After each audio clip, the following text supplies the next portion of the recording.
वह अब 2 घंटे से सो रहा होगा। देखो, वह अब 2 घंटे से सो रहा होगा, तो he will have been sleeping now और करना पड़ेगा। सॉरी, यहाँ पर देखो ही विल, यहाँ पर देखो ही विल हैव बीन, वह 2 घंटे से वह अब 2 घंटे से सो रहा होगा, तो he will have been sleeping, और स्लीपिंग के बाद में नाउ, इधर नाउ मीन्स अब, क्योंकि मैंने यहाँ अब लिखा है तो आप लोगों को भी नाउ लिखना पड़ेगा यहाँ पर स्लीपिंग के बाद में। स्लीपिंग नाउ फॉर 2 आवर्स, वह मई से यहाँ रह रहा होगा, वह मई से यहाँ रह रहा होगा, तो वह ही तो he will have been living here, यहाँ देखो लिविंग हेयर, जैसे यहाँ पर नाउ आया वैसे इधर हेयर HERE हेयर, सिंस में MAY में मिस मई, आपको पता ही है महीनों का नाम है इसलिए सिंस आया। सूरज 2015 से मिठाइयाँ खा रहा होगा, तो सूरज, और सूरज के बाद में देखो Suraj will have been eating sweets since 2015। अब SINCE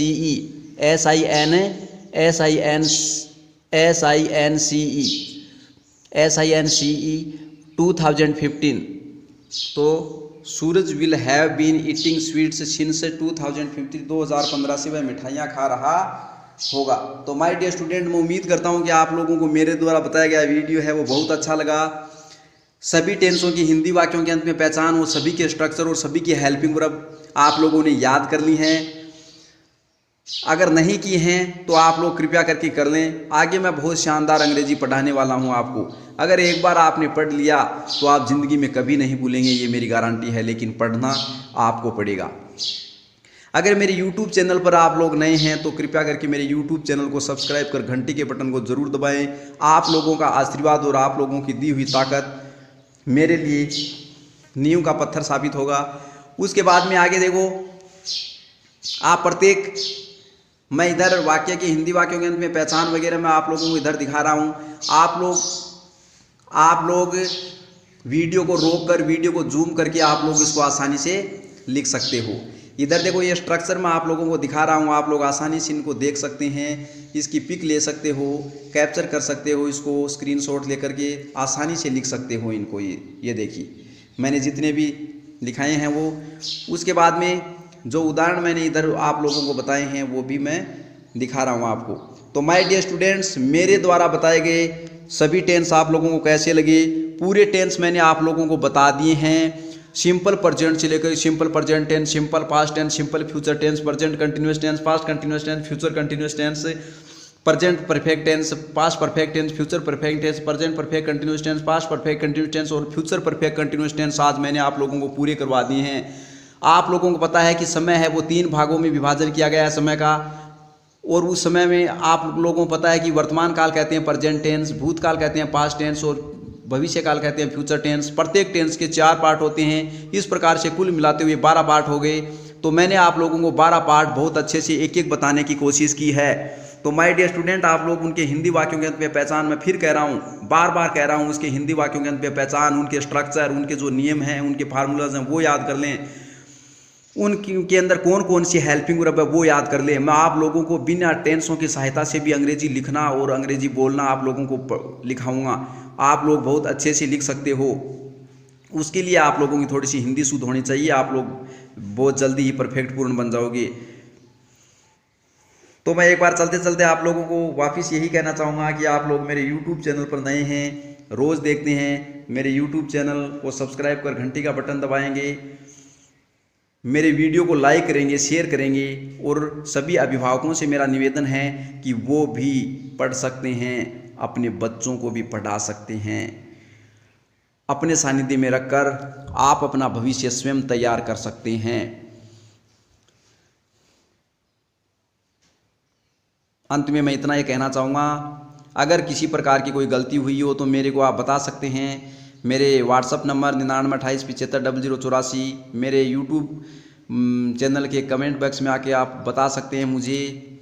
कोई गलती हुई है तो उसके लिए माफ़ी चाहता हूँ। किसी कमी को बताना मैं पूर्ण बनने की कोशिश करूँगा। जय हिंद, जय भारत।